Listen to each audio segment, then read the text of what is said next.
What if you had no choices? You're denied the most basic freedoms. You're excluded from being a part of our community, all because of a developmental disability. They're just people, and I think we tend to look at them because they look a little different or they sound a little different. They have the same wants, the same desires, they want to do the same things, they want to belong. Being a mom of a child that you loved, the child couldn't tell you that he loved you, he couldn't even show you, he couldn't hug you, he couldn't kiss you, he could barely look you in the eye. Your life and my life could change in an instant. When Mark was very young, when he was 7 years old, he was already wanting to ride a bike. He just really loved that motorcycle, that is. And he left the house to be his own man, and it wasn't 2 weeks after he left, he found a job, and then he bought a bike immediately. And it was one of those big Harleys. I don't think he had the bike a week before he had his accident. He spun a U somewhere in front of a school and didn't make it correctly and hit a back of a camper. Was very seriously injured.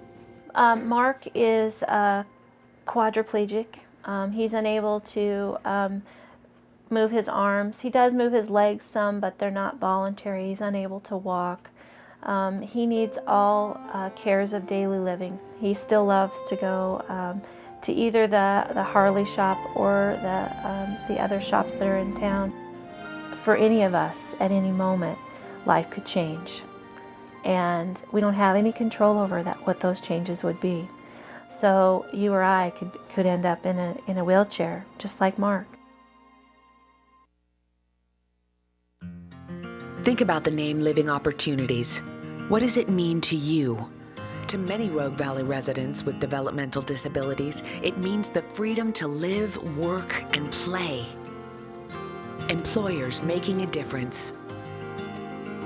Well, Living Opportunities provides trainers to come out with the clients, and they get them up to speed right away for us.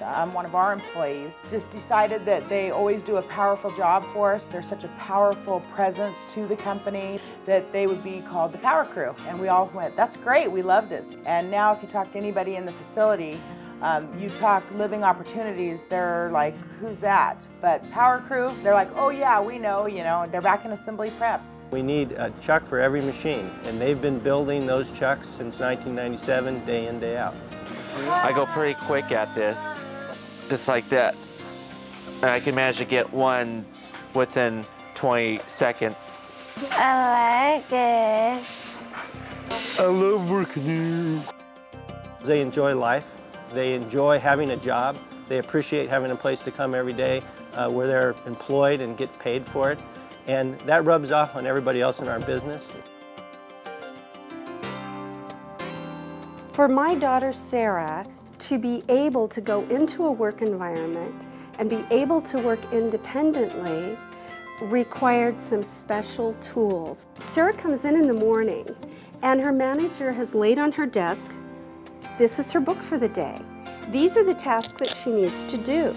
These all correspond with all of these files. She has 1 through 10 things that she does. The tasks that she can do amaze me. If you had told me that Sarah would be doing computer data entry, I would never have believed it. I don't think anybody is hardly ever able to talk to me about Sarah without tearing up in the office, and I always find that really interesting, and it, of course, warms my heart to know that she's in an environment where people really care about her. Knowing Sarah, I used to kind of almost be afraid of people with disabilities, but now I know it's just the opposite. It's just they want you to say hi. They want to get to know you and to connect with you, and there's such an amazing connection that I found, and she has just enriched me just having her around. And if she was not in the office, it would be like dark in there. I would miss her so much. There's the life you planned and there's what comes next. Can you imagine the hopeless feeling, being a mom, watching your son destroy your family and realizing there is no hope, nowhere to take him and nowhere to go? On the exterior, we were your typical young family, except our middle son, Kyle, was very busy, and we didn't know why. And at 2.5, he was diagnosed with autism. It's a devastating developmental disability. That and obsessive-compulsive disorder make for an unbearable life. He couldn't understand a thing we would say, and he had no way to communicate with us other than violence. And there was a time when I found myself huddled in the bathroom in a corner. Kyle was screaming and kicking and pounding on the door trying to get in. And he got in and got to me and pulled my hair and scratched me and kicked me and bit me, and I just sat there and just took it because I'd given up. Being a father who is the sole provider of a family, going into the workforce and realizing that basically your home life is a living, breathing hell was horrid. My job took me out of town many times. I'd be gone, and I learned not to call and ask how's it going, because it was never going well. I'd come home and Kathy would have bruises and bites and scratches and marks all over her face and her arms from her son, from our son.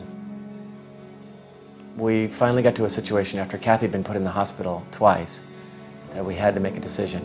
We were in crisis. There was nothing we could do. Enter Living Opportunities. They saved our lives. They gave us a chance for a life. A chance in a wonderful home that is 7 minutes from our house. We're a big part of Kyle's life now. We see him all the time. It's wonderful. He's repairing his relationship with his mother, his little sister. He's moving forward. Not only am I not afraid of Kyle, but I can just be a mom, just like other moms. Thanks to Living Opportunities.